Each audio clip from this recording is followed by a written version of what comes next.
Men's basketball goes to the wire against Oklahoma State. Women's hoops looks to get revenge against the third-ranked Baylor Bears, and records fall at the swimming and diving Big 12 championships. It's College Press Box, that and more coming up next.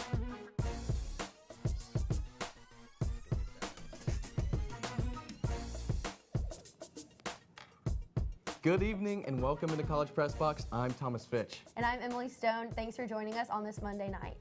On Friday, the FBI investigation into illegal activities in NCAA college basketball uncovered violations of players across the nation, one of which was Texas basketball's Eric Davis Jr. Since the story broke on Yahoo Sports, Davis has been indefinitely held out of competition, meaning he would miss Saturday's matchup against the Oklahoma State Cowboys, a game that held major tournament implications for the Horns. With the season hanging in the balance, let's head down to the Irwin Center for the highlights.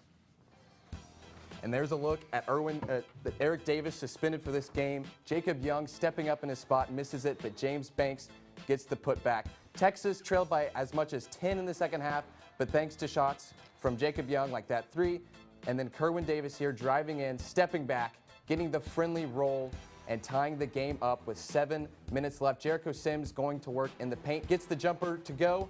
Texas leads by 1 with 34 seconds left, but Kendall Smith says we won't go down without a fight. Little spin move on Matt Coleman. The jumper is good, and the Cowboys regain the lead. So it comes down to this. Kerwin Roach for the season, and it's good. And with the shot, the prayer put up by Oklahoma State coming up short, the Horns survive and win 65-64.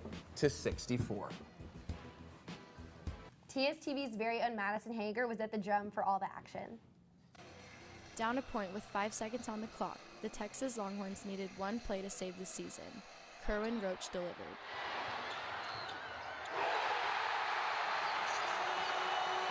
He almost passed it to Jericho because Snoop had a couple guys on him, but he kept his dribble and pulled back, and then Snoop's so good at finding a seam. He was able to find a seam, and it was a good finish. You know, Kerwin did what really good players do. You know, it ain't plays don't win games, players do, and he wouldn't win the game for him.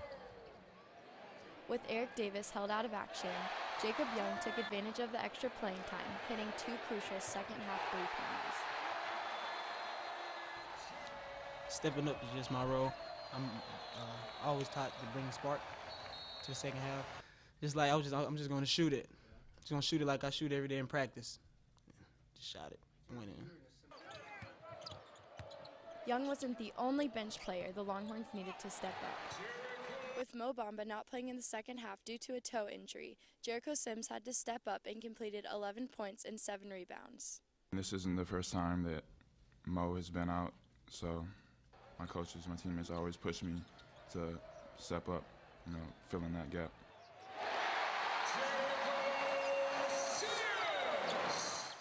Even if Bamba's injury is minor, the Longhorns know where they stand as a team closing out the regular season.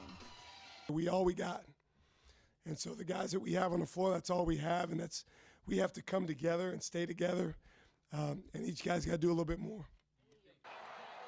The Longhorns finished the regular season at home against West Virginia on Saturday.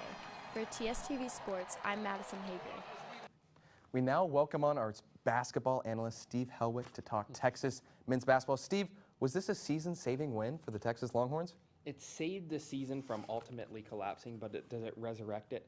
Not at all, because this was a win Texas had to get. It's a team of similar or lower Big 12 caliber than them, and Texas had been losing those games. Kansas State, they got swept through the season. They had to absolutely beat Oklahoma State, and they played the worst game they possibly could and still won, but they had to beat Oklahoma State to win to save their tournament hopes, and they showed a lot of resiliency. They came back from 10 points in the second half after not scoring a field goal for the first 7 minutes, and Kerwin Roach's bucket ultimately prolongs their season. Yeah, we'll talk more about the tournament later, but as we mentioned earlier, Eric Davis has been held out indefinitely for violating NCAA regulations, but just how much does his absence affect Texas the rest of the season and heading into Big 12 tournament play? Obviously, you want a player who is a junior and has tournament experience like Eric Davis Jr. on the roster. But is he replaceable? I believe absolutely, because when Davis was playing, Texas was still playing with a tight rotation, 7, 8 guys, and now that Davis is out, all of all of his minutes have been fed to sophomore shooting guard Jacob Young. And Young had a pretty good game on Saturday. He scores a season-high 12 points. He hits 2 threes, a lot of them during the comeback effort. And he just plays a great game, hustles all around. His number was called, and Young lived up to the standard. Eric Davis leads the team in 3 points made this year, but Texas hasn't been particularly a good three-point shooting team, and I think Jacob Young can just fill in all the roles of that Eric Davis fulfilled before. Yeah. So Texas sits right now on the bubble, 2 games left before the Big 12 tournament coming up. But what do the Horns need to do to punch their ticket and get into the big dance? There's a couple of things they can do. I'm going to use a reference to the Vanderbilt Commodores because Vanderbilt had a 19-15 record last season, and they were the worst team admitted into the NCAA tournament. So Texas right now is sitting at 17-12. They have a game against Kansas tonight. Mo Bamba, the star center, is out. You're going to have to chalk or rock chalk that one up as a loss to put Texas at 17-13. So there's a home game, senior night, West Virginia, actually senior day. It's an 11 a.m. game. Texas has already lost by 35 to West Virginia this year, but maybe things can be different at home. If Texas wins this game, they're going to have to also win a Big 12 tournament game. That gets them to 19 wins, a loss there, 19-14. Bubble team, possible playing game. I think they'd be in a playing game at least, or an 11 seed in that scenario.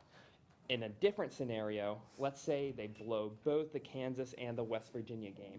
Then you're asking for 2, maybe not even 2, maybe 3 Big 12 tournament wins, get to that Big 12 tournament final there, because that's how you're going to get 20 wins, and that would also be 15 losses. Not a brilliant record, but it should be enough to get Texas into the tournament. Reminder that the Big 12 tournament always has surprises. Iowa State has actually won 3 of the last 4 years, so who knows what can happen. I think this Texas team, we'll see how they fare in these next couple games, but the tournament's still a possibility, but not exactly likely. Well, Steve, we don't know where the Longhorns will finish up, but we do know that we always enjoy having you on the show. Let's send it back over to Emily. Coming up, we'll take a look at how women's basketball fared over the past week. Don't go anywhere.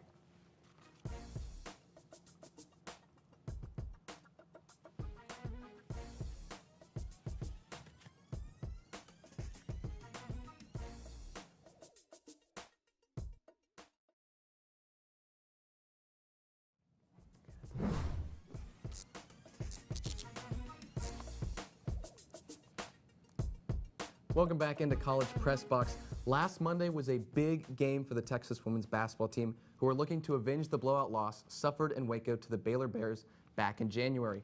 For more on this rivalry matchup, here's our very own Daniel Shee.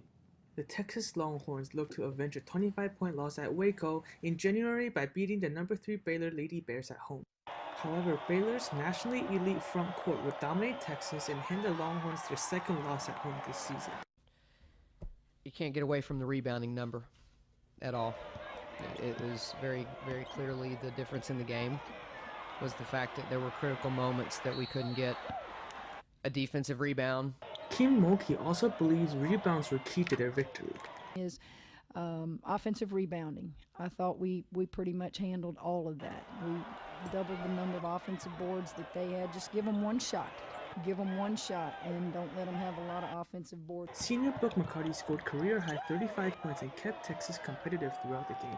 I was just trying to get whatever my team could to get the points, and so we could get back on defense and try to get more points. So Karen Aston was also impressed with the seniors' leadership.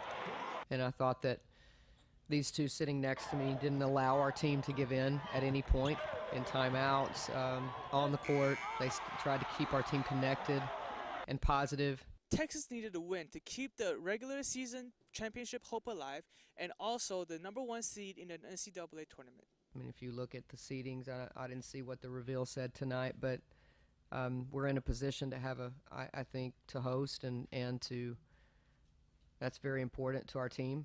And we're in a position to get I think, a very good seed in the NCAA tournament. The seniors will play the last home game on Tuesday against University of Oklahoma as Texas hosts senior night. From the Frank Irwin Center, this is Daniel Shee, College Press Box. The women had their last regular season road game and earned their 23rd win of the season against the Iowa State Cyclones. Tonight we are joined by women's basketball analyst Madison Hildreth in the studio to break down the rest of the season. Madison, how are you? I'm fantastic. How are you, Emily? I'm great. All right, let's get right to it. Baylor is the #1 lead going into the Big 12 tournament. What is the significant gap? What is the gap between Baylor and Texas basketball? There definitely is a significant gap. Baylor is currently #1 when it comes to rebounds and leading in the margin. Texas is also the second highest team in the Big 12 when it comes to rebound, but the loss of Audrey and Karen Goudreau definitely has contributed to that major gap. Texas has also recruited better this year, but Baylor continues to play stronger and more consistently against also Baylor has won 17 of the last 18 matchups against Texas. Wow. Okay, and then Texas is the #2 seed going into the Big 12 tournament. What importance is that to the team? This means that Baylor and Texas will not see Baylor until the final. They've lost only one game of their Big 12 games to another team other than Baylor, and that was TCU. But they came back in the second game and won against them 27 points. And they're also expected to do well, but there is a chance of a potential upset because these teams have already seen Texas play. They've played them before. But Karen Aston has definitely kept Texas confident and will keep them disciplined going into this round. And then going into the tournament and into the postseason, people at Texas will have their eyes on seniors Ariel Atkins and Brooke McCarty. Madison, what impact have those two players made on women's basketball here at UT? Atkins and McCarthy have definitely led up to the hype. They've been some of the most sought-after recruits, and they've maintained such a good reputation. Atkins is known as the cornerstone of the team, and McCarthy is still the star, and she's on fire with almost every game she plays. But when the seniors don't play well, the team doesn't always play as well either. For example, the first game against Baylor, McCarthy and Atkins had a combined 26% shooting from the floor, and the team ended up getting blown out. Their goal from the beginning of the season has been to win, to be a renowned team, and ultimately transform into an elite team. And their last game is tomorrow against OU, and I definitely think they're going to do fantastic. Awesome. Well, Madison, thank you for joining us in the studio. Now let's head back over to Thomas. When we return, we head to the Diamond to talk about baseball and softball, plus Nick Kucholtz joins us to break down the results. You don't want to miss it. We'll be right back.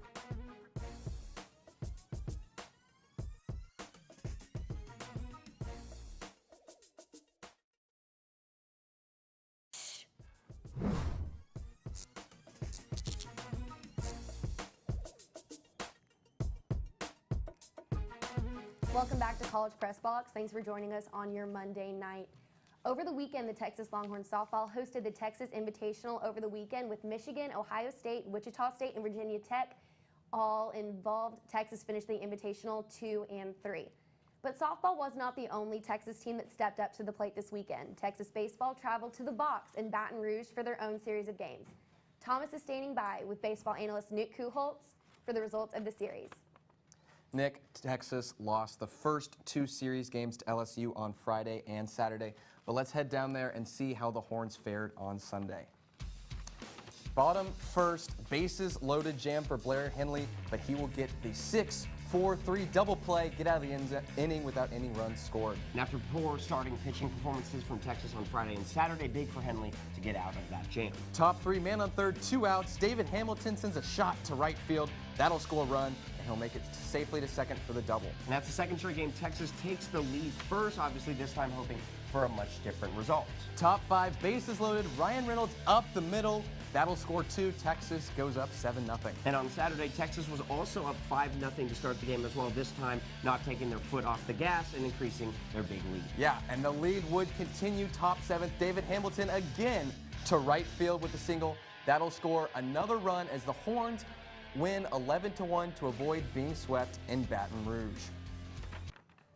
Nick, the Horns go 2-2 this week. They lose the weekend series to LSU. What are your thoughts or takeaways from these results? Well, obviously, the series in Baton Rouge is the big story. Before, though, we get into that, I think it's important to note the Lamar game on Wednesday, because Texas has struggled with them a lot in the past. This time, Texas going down 1 early already in the top of the first, instead rallying to win in dominating fashion 7-2. So obviously, come the LSU series, Friday, there's no other way to describe it other than humiliation for Texas.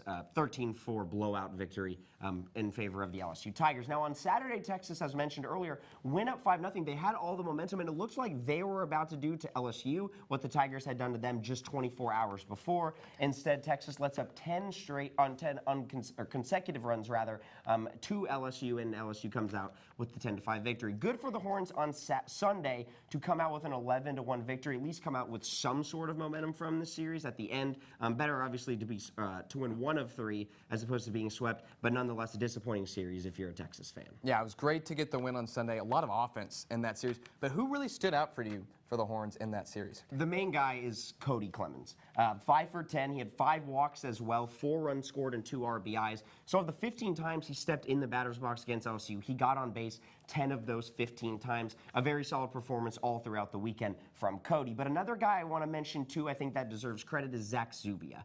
He led in the Northwood Summer League this past summer. He led the league. He set the record, actually, for most home runs in a single season. So I think starting from then on out, Coach David Pierce realized what kind of a power hitter he had in Zubia, and now he's implemented him in the lineup to be a good addition for him to add runs on the scoreboard. As Texas, we know they're a defensive team. They're known for their defense and their pitching and not their offense, but Zubia has done an incredible job so far, especially this series. Saturday, again, 2 home runs, his first 2 as a Longhorn, and then on Sunday, a bases-clearing double to kind of blow the game out of the water. If those 2 can play well, especially in the batter's box throughout the remainder of the season, that's going to help David Pierce and this Texas team a whole lot. Yeah, you talk about Cody Clemens trying to fill the shoes left by not just his brother, but his father, Roger Clemens. Family. The whole Clemens family, so he's got a lot of expectations on him. Obviously, early on in the season, but what are your predictions for the rest of the season going on? Well, 7 games in, as you mentioned, very early on. Hard to make a prediction as of now. One thing Texas fans do have to realize and accept, there is a legitimate shot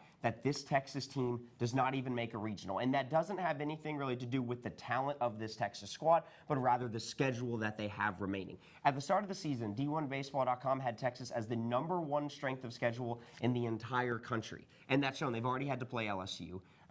The remainder of the season, they have Arkansas, a 2-game series in Fayetteville. They have 1 game in College Station in April. Against obviously the former rivals Texas A&M Aggies. On top of that, they have a 4-game series against Stanford here in Austin. Then, of course, come Big 12 play, they have Texas Tech and TCU. Those 5 teams are all in the top 10 right now. So of the remaining top 10 of the current top 10 standings, Texas have to play half of those teams. Normally, if you're a Longhorn, or not even if you're a Longhorn fan, if any team at all, about the average win count you need to get in the postseason is about 35 wins. I think with Texas' schedule, they could possibly get in with 32 or 33 wins, but they have to win the games that they should win, the midweek games against Sam Houston State, or New Orleans, rather. They have to win those games. They can't afford to drop any games that they have no business in doing so. They have a tough non-conference schedule, and obviously the Big 12 is one of the best conferences in all of college baseball. They have a really tough time coming with Texas Tech, TCU, maybe even West Virginia, and of course those 3 remaining non-conference teams. It's going to be tough for this team to make a regional. Well, season getting underway, a lot of baseball yet to be played. But Nick, thanks for joining us. Let's send it back over to Emily. When we come back, we're going to take a look at the latest Texas teams to light the tower for Big 12 championships. We'll be right back.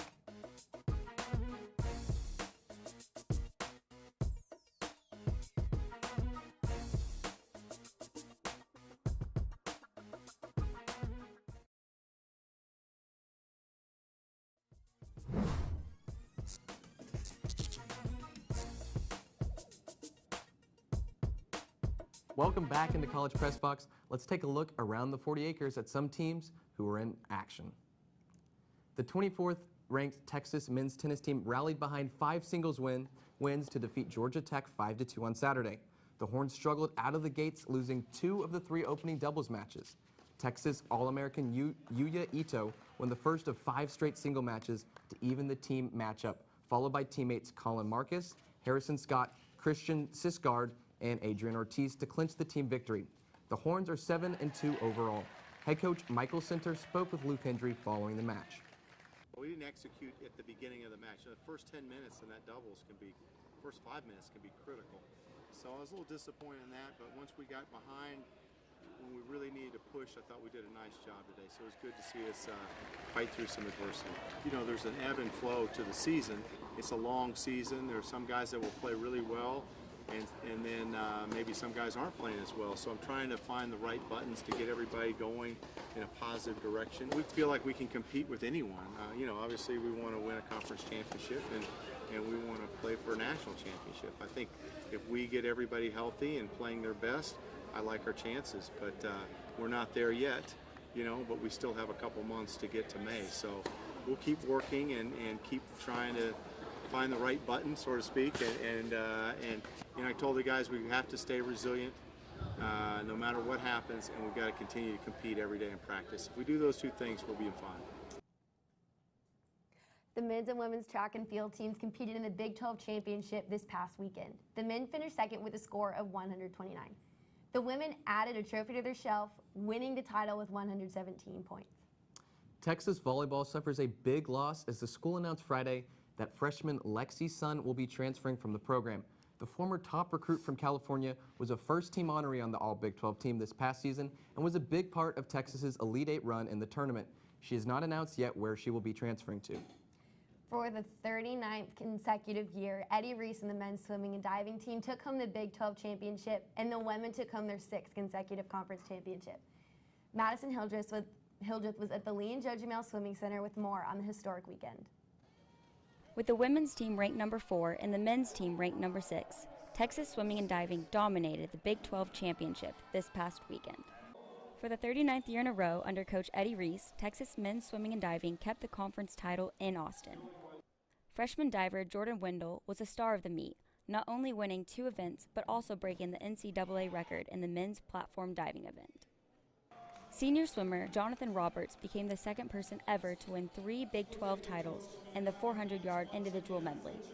Olympians Townley Haas and Joseph Schooling each won their signature events, the 200-yard freestyle and 100-meter butterfly respectively. The Longhorn men were not the only ones to show out in the Big 12 Swimming and Diving Championship. The women swept all 21 events at the meet. Junior Remedy Rule took first in the 100-yard butterfly, and Evie Pfeiffer won both the 400-yard individual medley and the 500-yard freestyle over the weekend. Junior Quinn Carosa placed first in 2 different strokes, winning her 2nd career conference title in the 200-yard freestyle, in addition to the 200-yard backstroke. My plan was to go out strong, not afraid of the back half, and Carol's been training me to bring it home all year, so I'm pretty grateful for my comeback season. It is the Longhorn women's 16th Big 12 team title. We really want to be one of the best teams in the nation, and now we have like the confidence that we are one of the best teams, and I think we're really going to put on a show at NC2As. The Longhorns have just over 2 weeks to prepare for much stiffer competition at the NCAA Championships held in Columbus, Ohio next month. For TSTV Sports, I'm Madison Hildreth. This week in Longhorn sports, women's basketball faces off against Oklahoma on Tuesday night at 6 p.m. On Wednesday, softball takes on Texas A&M Corpus Christi, 6 p.m. That's on Longhorn Network. On Friday, baseball plays Northwestern at 7 p.m. That as well on Longhorn Network. Also on Friday, women's basketball will be playing in the Big 12 Championships. And on Saturday, men's basketball takes on West Virginia at home. That's 11 a.m. On ESPN. Before we go, we have news from the Jones family. Today, Andrew Jones was released from MD Anderson Hospital and is now receiving outpatient treatment. Everyone here at TSTV and College Press Box wishes him a speedy recovery, and he's in our thoughts during his fight with leukemia. And that wraps up this episode of College Press Box. Thank you for tuning in. And for the best sports debate on the 40 Acres, catch our sister show, College Crossfires, on Wednesday nights. From all of us here in the studio and everyone in Master Control, thank you, good night, and we'll see you next week.